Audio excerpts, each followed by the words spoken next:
मैत्रीसाठी काय पण ही म्हण आता मुक्या जनावरांनी सुद्धा खरी करून दाखवली आहे। नदीपात्रात वाहून जाणाऱ्या गाईला 3 म्हशींनी वाचवलाय।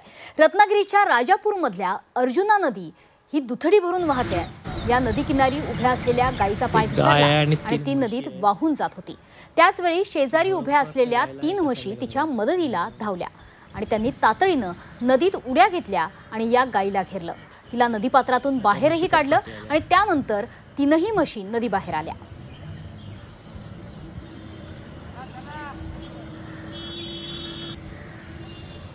तर ही दृश्य आपण बघतोय। 3 म्हशींनी मिळून आपल्या गाईला नदीबाहेर यशस्वीपणे बाहेर काढलाय। ते बरोबर त्या गायला एका साईडला घेऊन जातात किनाऱ्यावर।